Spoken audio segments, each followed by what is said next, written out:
Good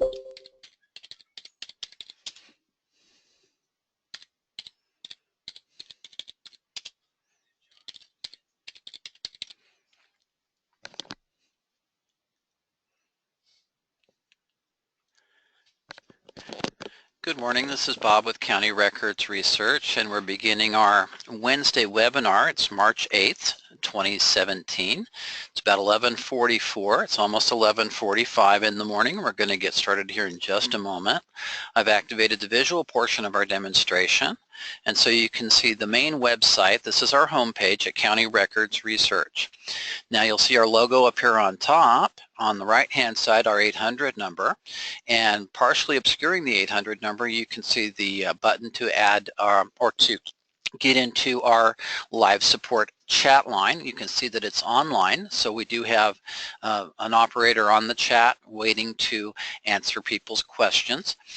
Below this area, you see that we have some buttons to access other portions of the site. Foreclosure processing is the service that we provide to holders of notes on properties. If you're one of the people that's looking to acquire properties, this is one of the 5 ways that we teach on how to buy a property. Is foreclosure is buying a note and then actually having a company like County Records Research process the foreclosure. Our foreclosure processing services have been around for a couple decades now, longer than that. And the important thing to remember is that the reason that we buy a note at a discount is so that if we can foreclose on that note, that we can either acquire the property at a discounted price based on the negotiated reduced price that we pay to buy that note, or that we actually get paid off at the auction based on that same reduced price. So if I were to buy a $50,000 loan for $20,000 and I take the property to auction, then at the end of the process, either I get that property discounted, that $30,000 amount, or I would actually stand to profit if someone would show up at my auction and bid and pay me the full $50,000. So if you want to know more about foreclosure processing, how that all works, you can always go into foreclosure processing and look at the information. If you want to get a quote, if you have a loan on a property that's not being paid and you need to foreclose, give us a call at the 800 number, 800-664-2567. Now, to the left of that is our pricing option. To the left of that is a free trial option. Then my login and about us, and of course the home page button if I want to come back to this section after going somewhere else in the website. If I scroll further down, you'll see a couple of buttons. Here's another one for that free for a 5-day free trial. We also have a free property search option if you just want to see some general information without getting too much detail. We recommend that you use either, but it's much better to do the 5-day free trial, because once you can actually see the detailed information down to specifics, then you have a much better idea of the data that you're getting. The free property search can be informative, but it's only going to give you a limited amount of information.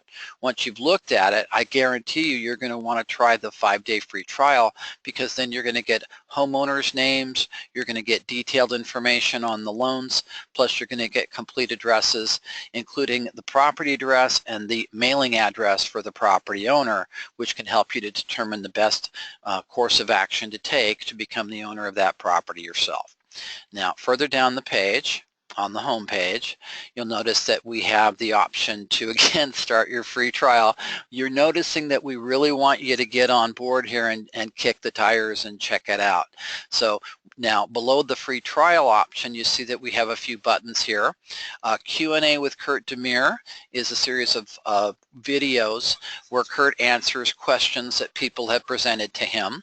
Seminar highlight podcasts are a series of audio presentations, answers to questions that we recommend that you use if you want to listen in your vehicle, or put them on your iPod and listen to audio presentations with answers to a lot of questions from previous seminars that we've done.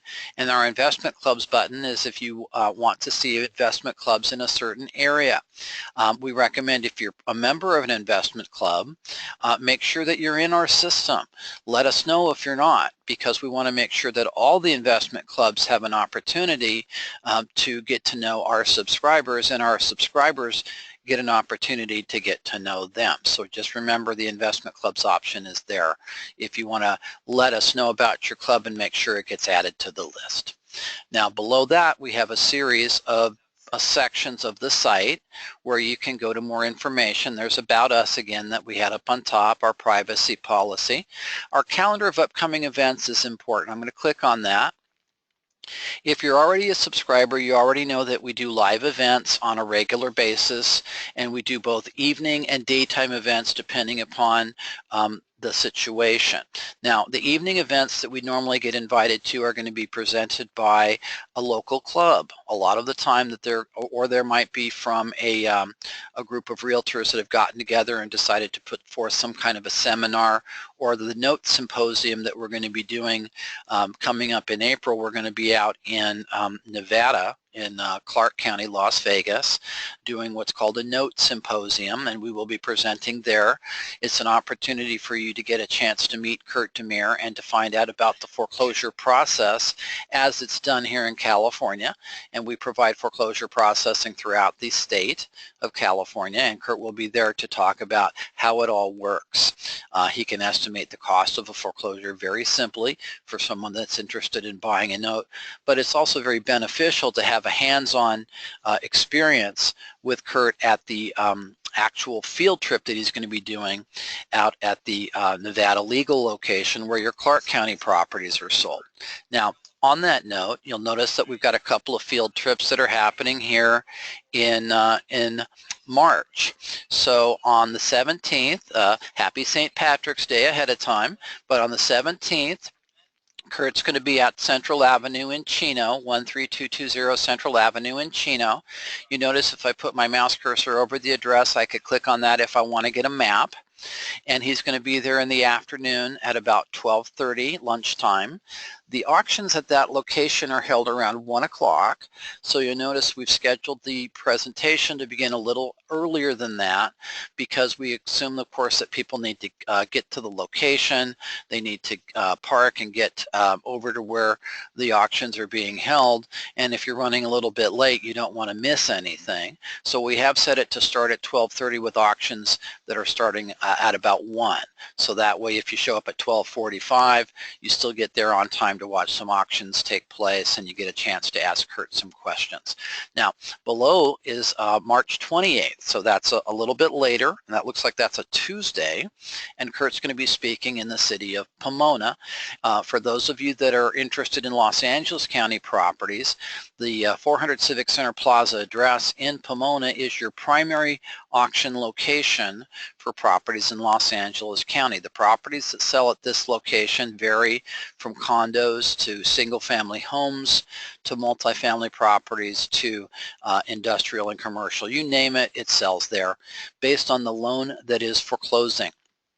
So we do encourage you to attend these presentations that we call field trips, because they are scheduled to be at the same location and time where the actual auctions are held. This is a chance to get a hands-on experience, and we recommend that you go there with a notepad or a recorder if you want to record what goes on. Mainly you want to be able to take notes and keep tabs on the situation. We also recommend that you get into your account and set up a search for that target location and that target date, so you have a list of properties that are going to go to sale on that date that you can have in your hands. If you have a list of the sale properties, then as they're called off, you can make notes for yourself and observations, and Kurt will make recommendations and answer questions and kind of narrate the events as they happen. You never know exactly what's going to happen with a specific property, but the field trips are an opportunity to see exactly how the process goes.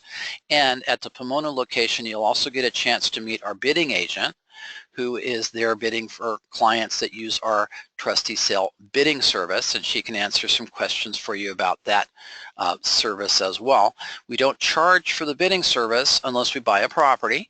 You tell us the most you're willing to spend on that property, and then what we do is we stand there with your cashier's checks ready to bid, and then if the opening price is low enough, then we take your maximum bid as our stop point, and we start with whatever low number the lender opens up the bidding with, and we add a penny to it. From that point forward, if there's counter bidding, then we keep the bidding as low as possible. If we get the property for you, we charge you a low flat fee, and that way there's no incentive for the bidding to get driven up, and you get the property for a lower price point than the maximum bid that you suggested. Now, so these are our field trip locations. As I scroll further down, if you're joining us live today, you might have joined us by clicking on the link here on our weekly GoToMeeting website demonstrations. If you're seeing this presentation on our YouTube channel, then just be aware that we upload new presentations on a fairly regular basis. And we have a launch button here on our website to go to our YouTube channel if people want to go there and see previously recorded webinars like this one. And we do 2 webinars a week. We do a Wednesday presentation, which is today, which is kind of a grand tour of the website with some research techniques and features of the site once we log into our account. On Friday, we jump right in and we do research. And so the focus of Friday is to get in there and find some opportunities with property information where we show you the loans, we show you the borrower, and we give you a lot of detailed information on the property itself and the ability to check the status of county taxes. Then you can identify for yourself which properties you want, and then we encourage you to set a price point based on what you know. Now, if you're not sure how to do that, we can always give you kind of a little walkthrough on how that's done. Essentially, once we've established the price we're willing to pay, then the challenge is how do we get there? And that's where Kurt's 5 ways to buy comes in, because once I know how much I'm willing to pay for a property and I look at the loan information and which loan is foreclosing, then I can determine the best methods of the 5 ways to buy that would apply in that situation. So join us for our Friday presentations to learn how to put the deal together. Join us for Wednesdays like today in order to learn how to use the website itself and have the website feed leads to you through our automated functions. Now, if I scroll a little bit further down, here's our speaking engagements section. These are the evening events that I mentioned earlier. Whenever we get invited to someone's group event, then we're going to have the speaking engagement information here. So you are going to see this updated with an upcoming event that we have coming up later in the month. In conjunction with that field trip that we've set for late March. We're also going to be updating towards after that event with the information regarding the note symposium that we're doing in Clark County in April. So keep aware that we change this information periodically and always come back to our calendar of seminars information to find out more. Okay, now if I close that out by just going back to the previous page, then I'm back at my home page. Now, below the calendar of events, we have our terms of use. We have our blog section if you ever want to go in and take a look at some articles that we've created showing what people have done using the data to buy at the auction, among other things. And below that, we have our contact us option, and register now is how we start an account. Now, to the right of that, we have some other options, our affiliate login and sign-up page for people who want to take advantage of the County Records Research affiliate program. If you have a club or you're part of an entrepreneurial situation where you want to encourage people to come to our service and potentially develop a revenue stream from it, we encourage you to go to our affiliate sign-up page and set up an affiliate account, and that way you can promote us at the same time that we can promote you. It's an opportunity to partner with County Records Research and get potential property owners to come to us to buy properties, and if they sign up, then you actually get a residual ongoing as long as they're a subscriber to our service. So it's a really great win-win for everybody involved. Below this is our trustee sale bidding service option, and that's how we get logged in and set up for our bidding account in addition to our main account. So just remember, we have a main account where we subscribe to our data, and then we set up a bidding account if we want to use the bidding service and place bids at the auction through our proxy bidding service. Okay. Below that, we have our property search option, which I can only access once I've logged in, so we'll do that in just a bit. Below that is our frequently asked questions. Now we have a lot of training information and materials on this section of the site that you can access whether you're a subscriber or not. So we encourage you, go to our frequently asked questions section, go to our testimonials, and learn more. Go to our training and support section here, and you can click on any of these links. Foreclosure 101 is a great overview article. We suggest you read it. If you haven't read it already, do so, and then come to us with questions. You'll certainly have some if you're just getting started.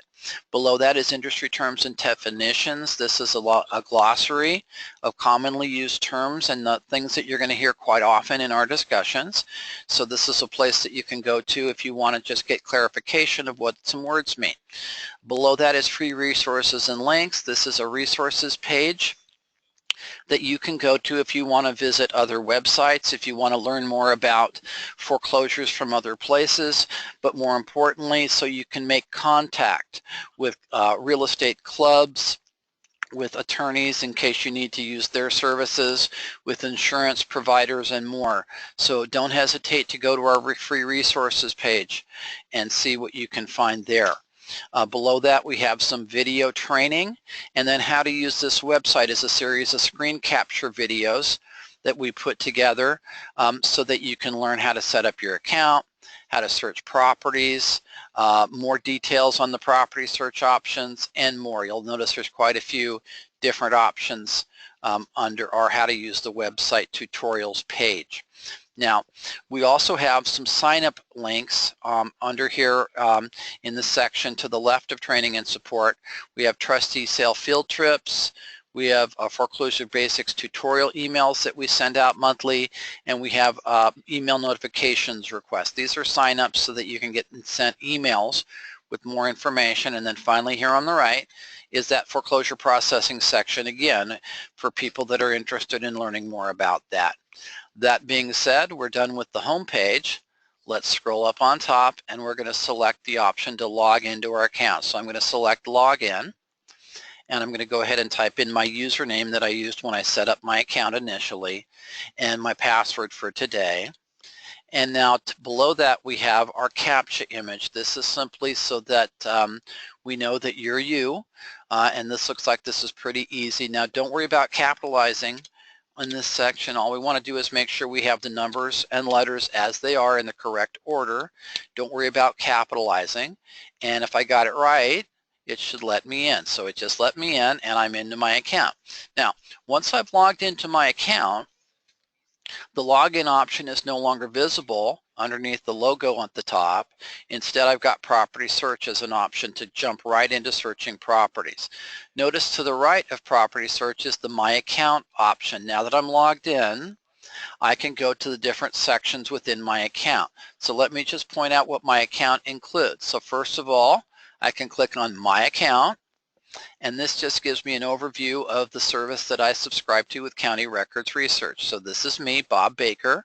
This is my username, and then my password is here as those three anonymous dots. Obviously it's not showing me exactly what they are. I should know what my password is. Then below is other general information that I put in when I set up the account.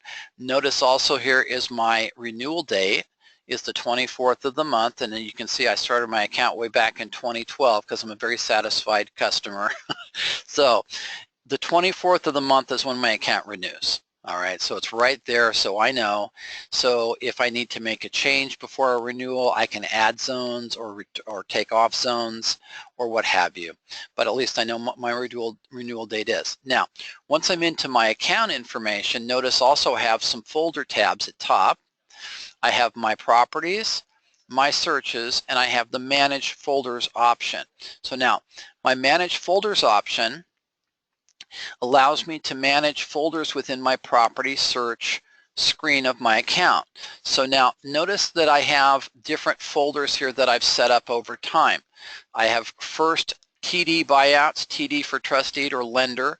So first lender buyouts, second lender buyouts, Artesia, which is a city, Bellflower, Bob's Houses. That's kind of a catch-all that I put for when I'm not sure where to drop a property other than that I have it available. Fountain Valley, which is in Orange County. Hotels, in case I have a client that's wanting me to look up hotel information for them, I could drop their information in the hotel window. Huntington Beach, which is where we're located, which is also an area I have interest in, so I have a tendency to drop properties in there. Now, if I want to add additional folders, now at the bottom of my page, you'll notice that there's a window here where I can type something in, and I could type in 1, 2, 3, 4, 5 if I wanted to and hit add folder, and now I've got a 1, 2, 3, 4, 5 folder. All right. Now, so if I have a specific application where I need to add a folder for a client, I can add it in whenever I want to. If I need to get rid of this folder, I just check the box next to it. Okay. And then I just go ahead and I hit the option to delete records. Now it says, are you sure you want to do that? And I'm going to say okay, and I just got rid of it. So now that 1, 2, 3, 4, 5 folder is gone. Okay. Now if I wanted to get rid of all of them, I'd hit select all. Now notice it did require me to confirm that I wanted to get rid of that folder. Therefore, we have a fail-safe built in. Anytime you go to delete anything from the site, we have a fail-safe that's built in so you don't go in here and hit delete and all of a sudden you lose all your properties, okay? Because if I hit select all and delete, I'm going to lose all my properties, okay? So just important to remember that these are all my folders. I don't want to delete them out of the system, okay? So this is how I take and add folders and take them out.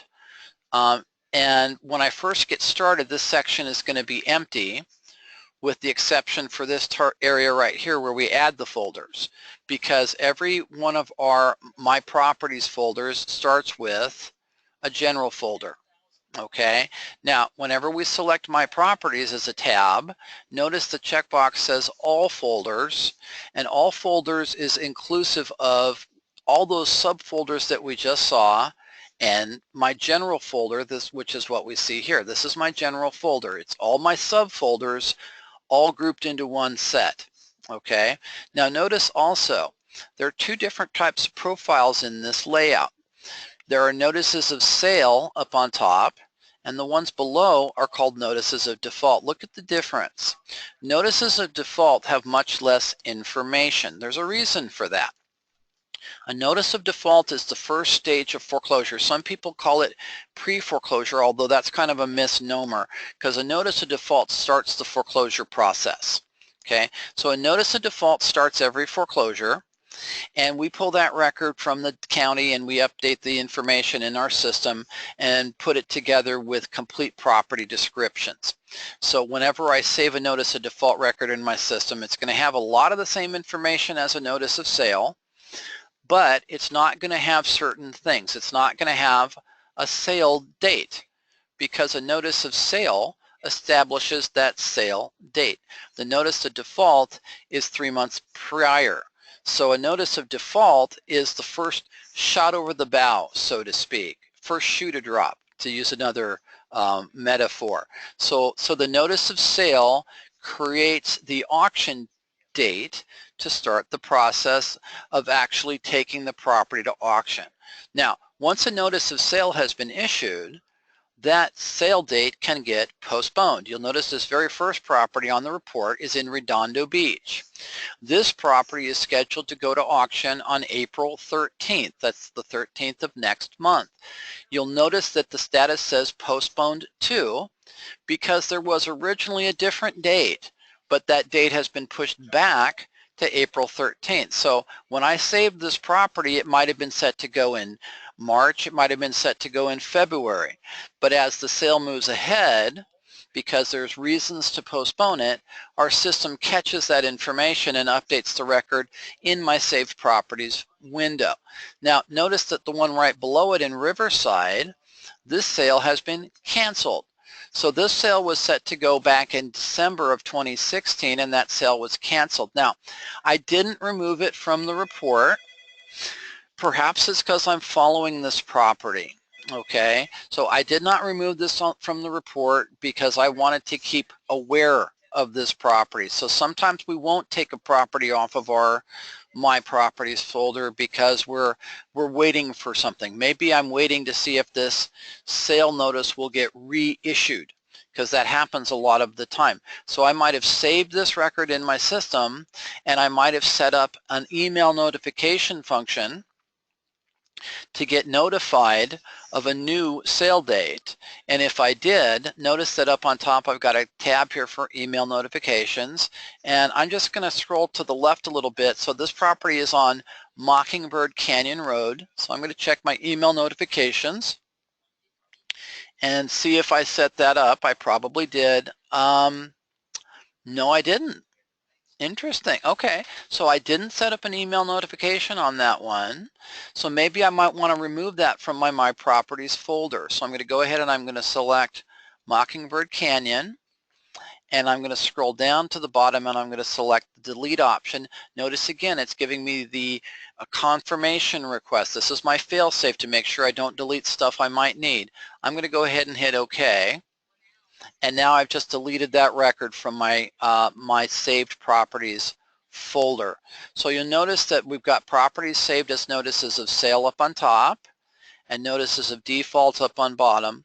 And again, let me emphasize, the notice of sale has more information. It has that auction date, it has a status, it also has the estimated bid for the auction, because not until the sale notice has been issued does the lender actually tell us the amount that's owed. All right, so just remember, if you see an estimated bid or a sale date, that's a notice of sale. If you don't see that information, if it's left blank, then that's a notice of default.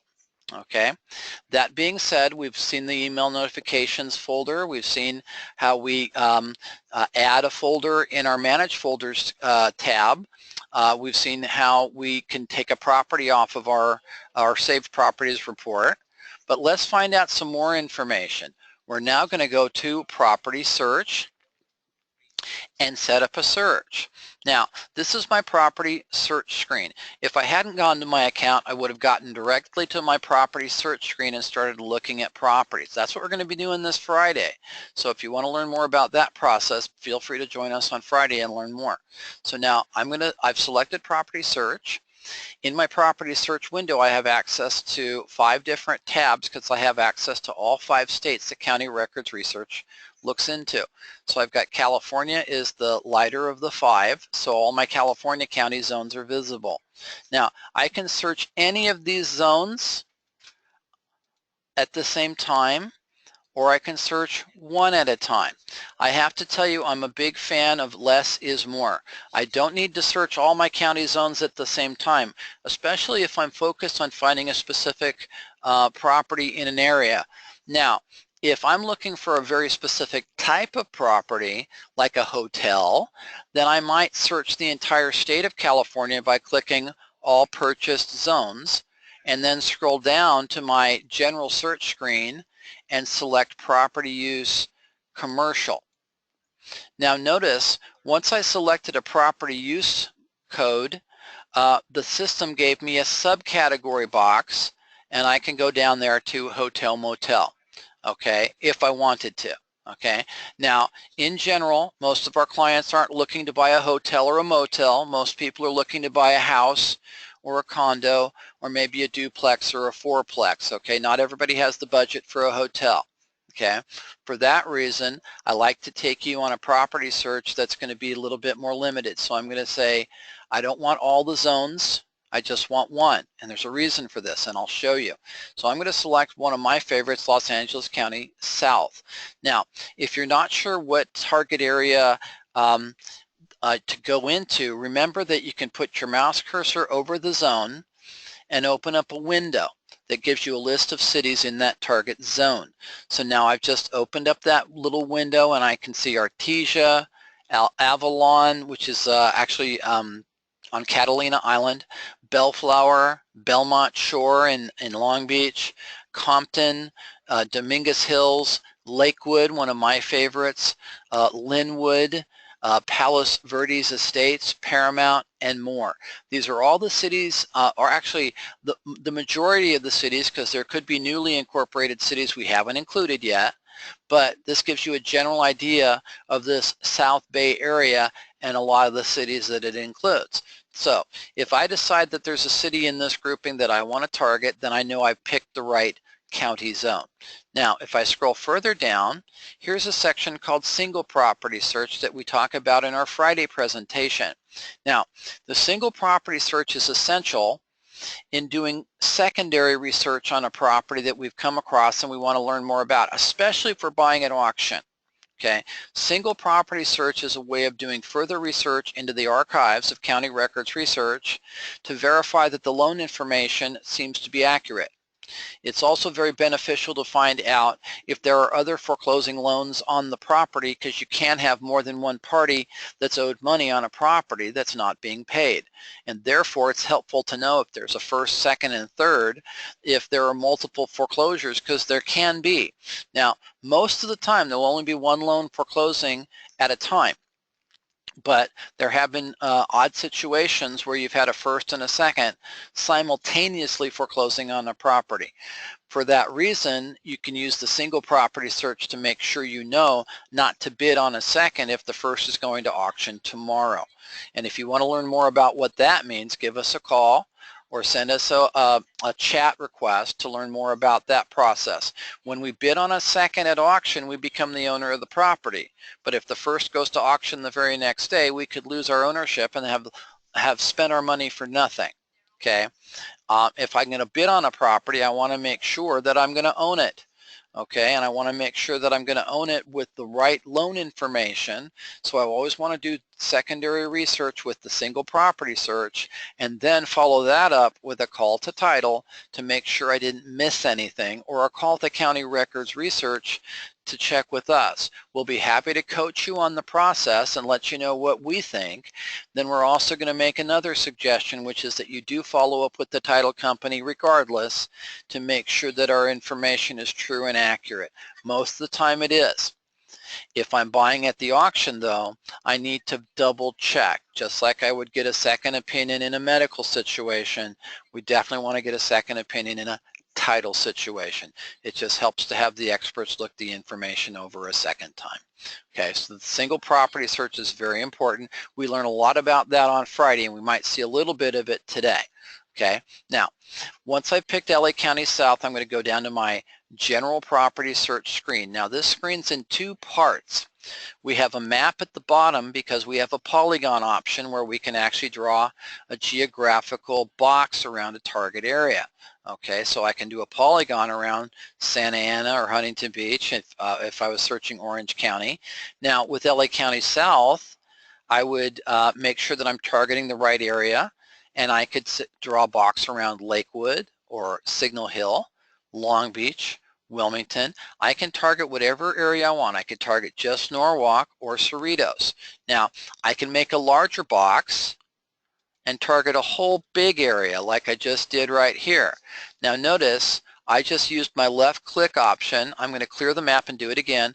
Watch, left click, left click, left click, left click. Now notice I just made 3 sides of a 4-sided box. The final side is a connecting of these 2 points that are out in the ocean outside of Manhattan Beach. Now, if I want to connect these two, that's really hard to do on my own. However, the website will do it for me if I hit the Close Polyshape option, and I've just created a polygon. So now this is a polygon in the LA County South zone that's inclusive of Torrance, Manhattan Beach, Redondo Beach, Carson, parts of Gardena, parts of Compton, Paramount, Lakewood, and Long Beach, all included in this one search. Now, if I wanted to give this a name and save it, I can do so. So I'm going to call this, gosh, what do we want to call it? It is our LA South. It's a big polygon, so I'm going to call it my. Now watch what I'm going to do. I'm going to hit save this search, With notice of default selected, I'm going to keep it there, right? So I'm going to say save this search. What the system just did, it just memorized my polygon shape. It just memorized my choice of notice as a default, and it memorized Los Angeles County South up on top. It's important that I only have one zone selected for what I'm going to do. This is a saved search function, and if I only use one zone, then I can create an automated researcher that can look this information up for me from now on, day after day after day, without me having to lift a finger. This is one of the inherent advantages of the County Records Research website, is you can create this polygon, save this polygon, automate this polygon, and now you have a researcher that's going toe-to-toe in that research for you, so you can simply check your email inbox each day and see what that researcher has pulled up. So now, with LA County South selected, with that funny little polygon, actually it's a funny big polygon, I'm going to now give it a name. So I'm going to call this my LA South Big Polygon, and then I'm going to say NOD. Now, I got to get rid of that space because I realized I ran out of characters. So LA South Big Polygon NOD is the name of this search. Now, why am I giving it a specific name like this? Because when the emails start coming into my inbox each day, I want to know what that email is. Okay, so I'm giving it a name so I recognize. So this is that big polygon I did for notice as a default for my LA County South zone. Now, before I save it, I could get more intricate in my search. I can specify that I only want foreclosing firsts if I want to by selecting a loan position. Okay, I can specify that property use code. I could say I only want residential, single-family homes. I could specify only condos. I could specify industrial or commercial. I could specify only mobile homes where I get the land. I would get a very short list each time. I would probably have days where I don't get any properties in that if I did that. So the more specifications I put on my search, the fewer records will come back to me. Okay, so the less specifications, the more possible hits I'm going to get. So with LA South Big Polygon in my search save window, I'm going to hit the save button again, and now what it just did, it just transported me to my saved searches window. Now this is also part of the My Account folder that or window system that we looked at before, because notice you got your email notifications, text notifications, that Manage Folders tab that we saw, My Properties, which we saw, and now we're on the My Searches page. So now these are searches that I've saved in the past. Notice that I've got my highlighted in blue searches are the ones that I've activated the notification function.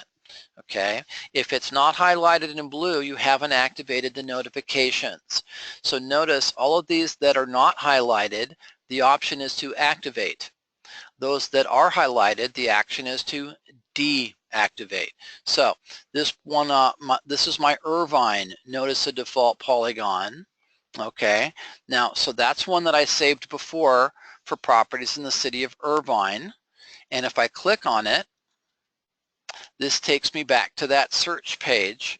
But notice that instead of LA County South being selected, Orange County is selected because that's where Irvine is. Okay, notice if I scroll further down that this is notice as a default, which is fine, but notice that I have a polygon that wraps around Irvine. Okay, so this is Irvine. Here's the 405 freeway, here's the 5, here's the Spectrum Center. Okay, so this is all around the city of Irvine. Okay, now and that's the Spectrum Center. Now if I scroll out, there's that polygon.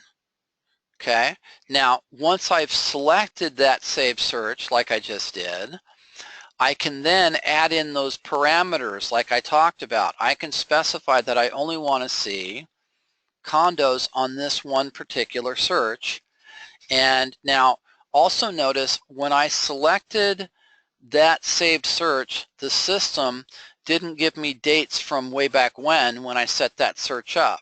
The system automatically updated my dates to give me a relevant search. The dates are the 21st of February until today's date. Now, on that note, let me point out, as I said earlier, notice the default's the beginning stage of foreclosure. At that point, the lender has not set an auction. So notice a default search on our website is searched by the listed or added date, the date we posted that record into our system. So whenever we pull a search on notice as a default, it's like we're looking in the rearview mirror. So we're looking at the last 2 weeks, so 2/21 to 3/8. Now, that date is not set in stone. Just like I said I could add the selection of condo townhouse, I can change these dates. I could say let's look at the whole month of February by clicking on the calendar and changing that to February 1st, and then changing that second date to say March 1st. Okay, so now what did I just do? I just took a search that was already saved in the system. I clicked on it to open up and set up a search in Orange County, and what I did is I actually modified the search characteristics to list only condos. Now, if I want to search that polygon, I'm going to hit the search polygon button and get a report. So these are notices of default in that particular target area. So notice I've got the city of Irvine here, and if I zoom out, these are all within that box on the previous page. Notice also these are notice of default records. So there's no sale date, that's empty. There's no amount owed to lender, that's empty. And obviously I'm not going to have a status because these are notices of default. Now, if I want to close this out, I can hit return to property search here below the map on the right, or if I want to simply go up on top using Google Chrome as my browser, I can put my cursor over this little X and left click and close that out, and I'm right back at the previous screen. So now notice I can keep condo townhouse, but what I want to change something. I'm going to pick upcoming trustee sales instead. Notice how easy that was to switch from notice as a default to upcoming sales. Also notice that whenever I pick a certain category, whether I pick it out of my saved searches or I go into the property search screen fresh and brand new, whenever I make a choice under the choose one category, the system will automatically give me a date range that will render a positive search option. So now with upcoming trustee sales selected, the system got rid of those listed dates and it gave me auction dates. Now notice also, the auction dates are not looking backward, they're looking forward, okay? And there's a reason for that. If I'm going to go buy at the auction, I need to look at the auctions that are in the future, don't I? Now, if I wanted to look at properties that had sold at the auction already, then I could pick properties that sold to bidders, and I would get those past dates, just like the NODs. Or I could pick REOs and get those past dates. Now, notice these are auction dates, because if I'm searching properties that went to auction, then I want to go by auction date. If I'm searching properties based on the date we posted the record in our system or the listed date, then I'm using that date. Now I can get rid of these dates and I could use those listed dates if I want to. That's not as productive, but it's an option. If, for instance, I had to do some research and find out how many notices of sale were issued in a particular area from one date to another date, then that's a way I can do that by listed date, okay? Now, when I'm picking up upcoming sales, then I want to look forward, and the system's going to give me this 2-week range, and I picked condos and townhouses in this Irvine polygon. Let's see if we get lucky. I'm going to go ahead and hit search and see what I got. Now, this is a short list. There's only 2 that are scheduled to go in this upcoming 2-week period, and both of these have a foreclosing second. One's on Sheridan in Irvine and one's on Medici Isle. Now you'll notice something right off. The one on Sheridan, the amount owed to lender on this second is very small. It's only $12,000. Now whenever we see a really small amount like that, That's probably going to be an HOA lien. So I just clicked on the profile to open it up. And sure enough, that's what it is. Now, there's a couple ways you can tell it's an HOA lien. Notice that we've got zeros where the trust deed amount should be. And in the remarks section, our researcher said HOA assessment lien. So this is an HOA lien in second position for closing on this property. Now, let's say, for instance, I'm interested in this particular property. First of all, notice I've got the map on the right. There's a couple things I can do with this map. I can see if there are other properties in the same complex that are in default by using the other notices option below the map. Now I've just checked other notices of default, other notices of trustee sale, and other REOs, and I'm going to zoom out a little bit.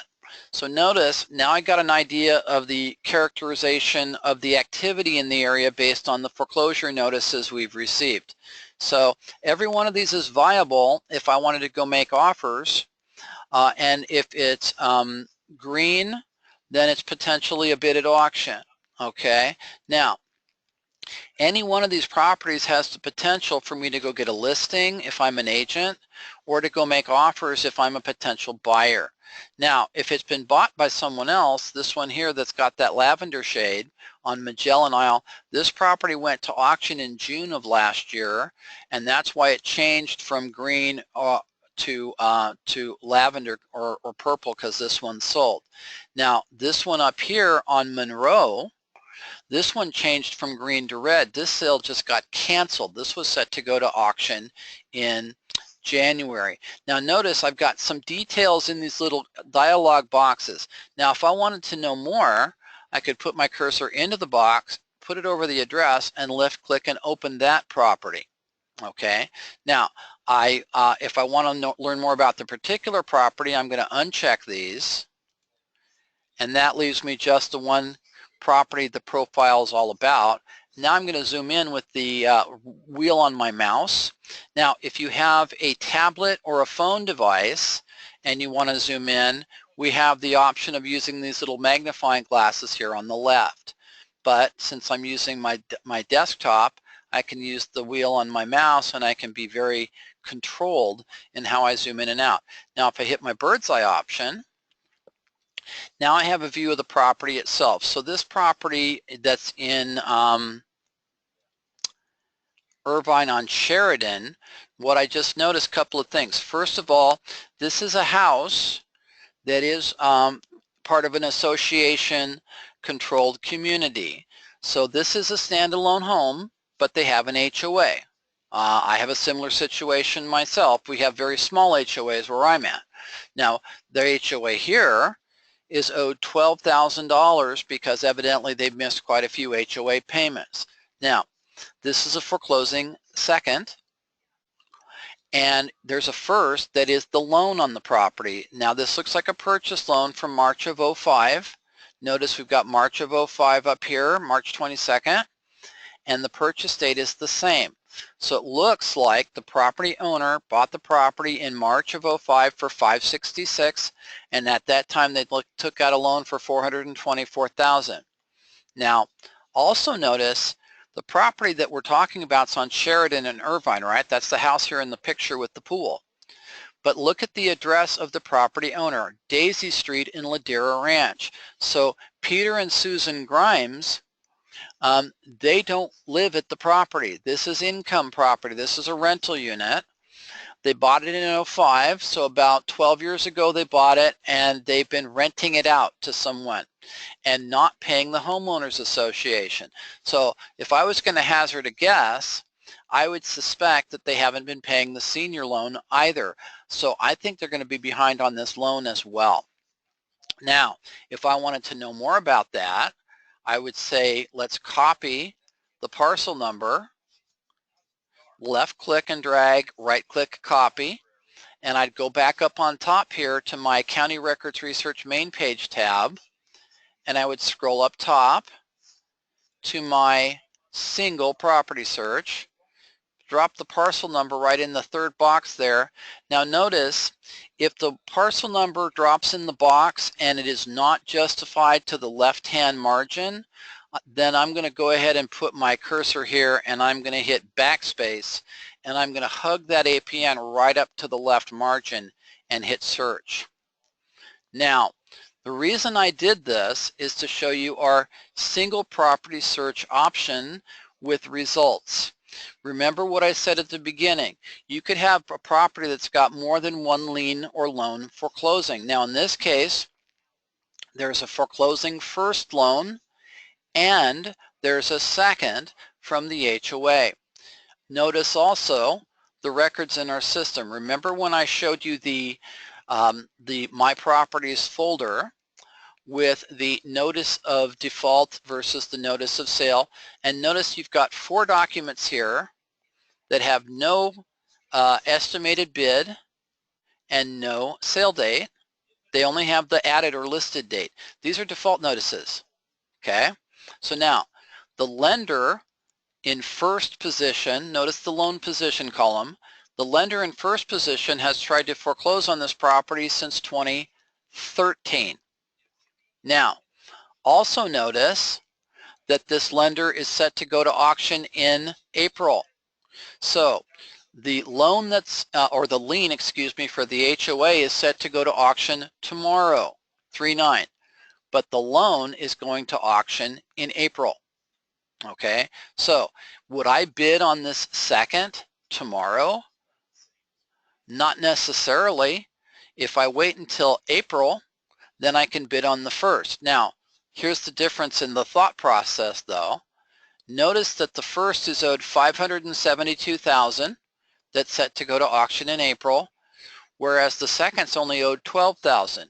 Now, what if I only had a certain amount of cash to spend? I might consider bidding on that second, and then trying to bring the first current because I might have time to do that.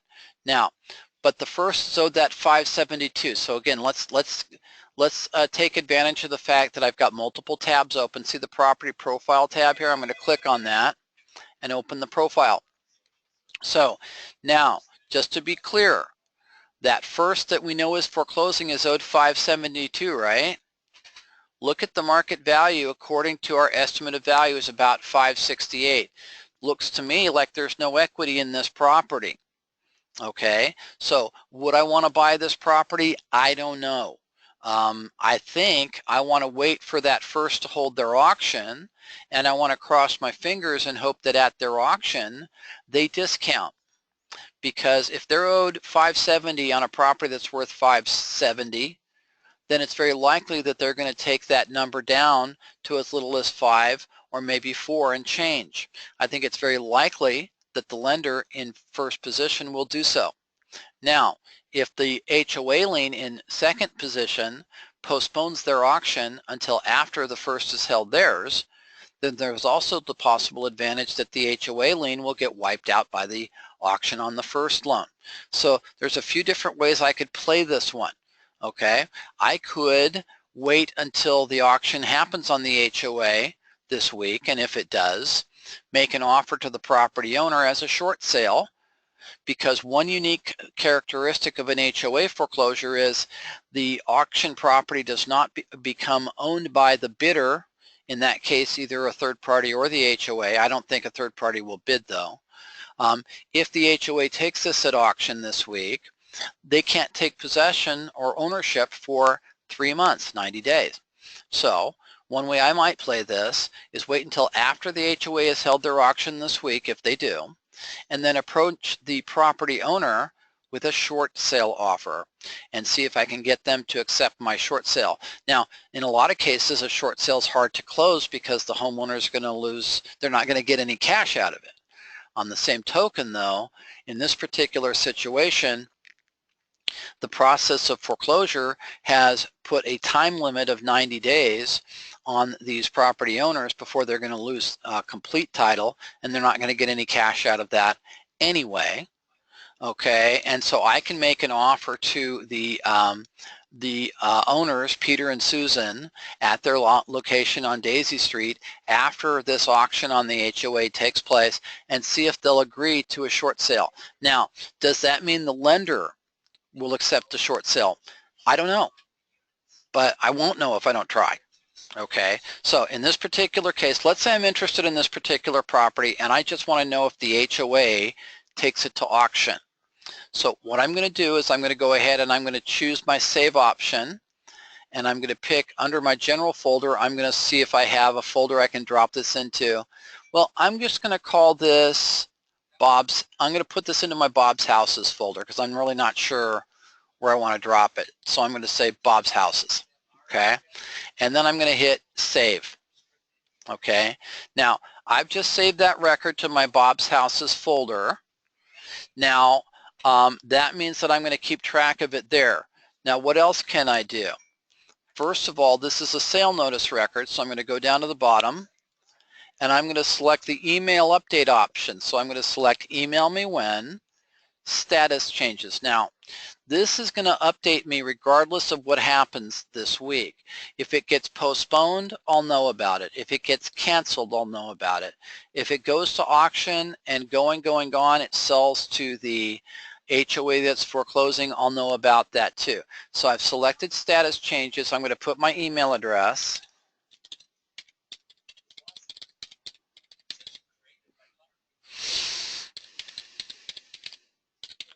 So I've got bob@countyrecordsresearch.com as my email address, and status changes, I'm going to hit submit. Now, this has now been saved to that email update folder in the My Properties window. It's also been saved to the My Properties window as a saved property search. Now, I'm going to go back to this record that I pulled from the single property search option, and I'm going to open up this one. This is that sale notice on the first loan. Remember, this is the 424 from 05 is now up to 572. And I'm going to save this to my Bob's Houses folder too. Why am I doing that? I want to keep track of this, and there's 2 active foreclosures at the very same time. So I'm going to hit save and save that one to my properties folder. Okay, now notice also I have an option on the upper left corner to hit send by email right above their names. I can hit send by email, and I get this little window where I can send an email to my associate, my friend, myself, if I want to notify or if I want to remind myself to do something about this. So I could send myself an email and say, you know, follow up on the HOA foreclosure before we decide what to do. So maybe I've got my buddy and we're talking about our strategy on this one. Are we going to make an offer as a short sale? Are we going to wait until the loan forecloses? Now I got to tell you this, if the HOA goes to auction, then I think the lender will still foreclose at their auction too.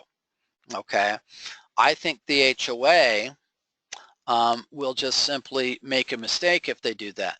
Now, if that happens, the HOA's lien is wiped off the property because they've become the owner temporarily. And then if the, or actually they never even take possession if this first goes to auction before they've recorded a change in title. So that's all possible. Okay, this is an interesting situation, an interesting property. And again, this is why if there are 2 foreclosing liens at the same time, we want to be aware, okay? And we do the single property search anytime we're considering bidding at auction. Now, if I was going to make an offer on this property today, I don't necessarily need to do that much accurate research. And why is that?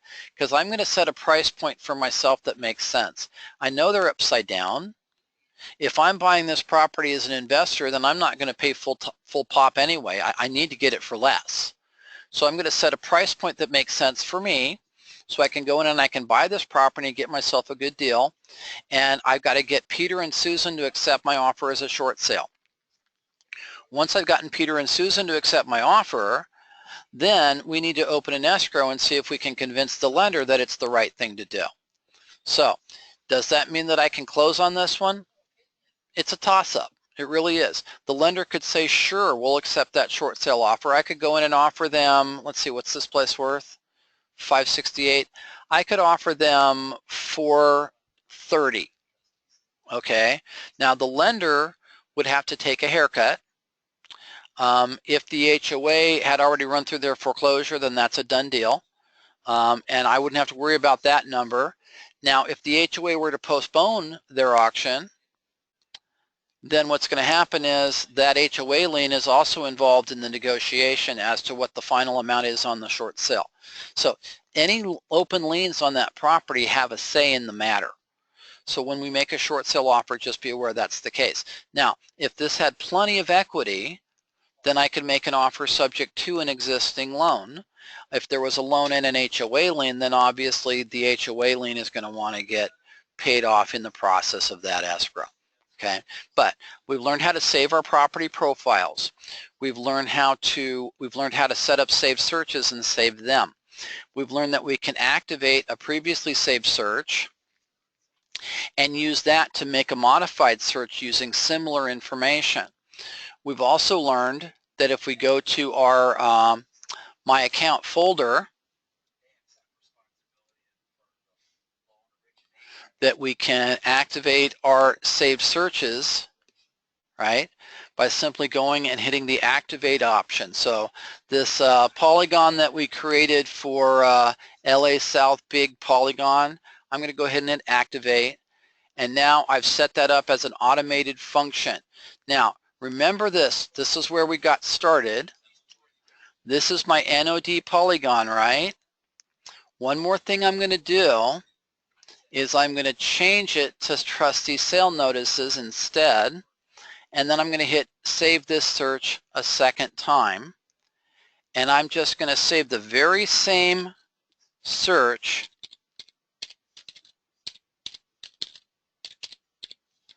but I'm going to call it NTS. Oops. I'm going to call it NTS instead. Now it's my LA South Big Polygon, but I'm emphasizing notice of trustee sale, and I'm going to hit save. And now we've just learned that I can not only save an NOD polygon, but I can open it, switch it to notices of sale, and then save it again. Then I can activate both of these searches. And now I've just created two automated search engines using the website every day, sending me leads to my email inbox, and every email is going to say LA South Big Polygon, either NTS or NOD, so I know exactly what's in my email, so I can then figure out what I want to do with that information. This has been Bob with County Records Research. Thank you so much for joining us for our Wednesday webinar on how to use the website, features and benefits.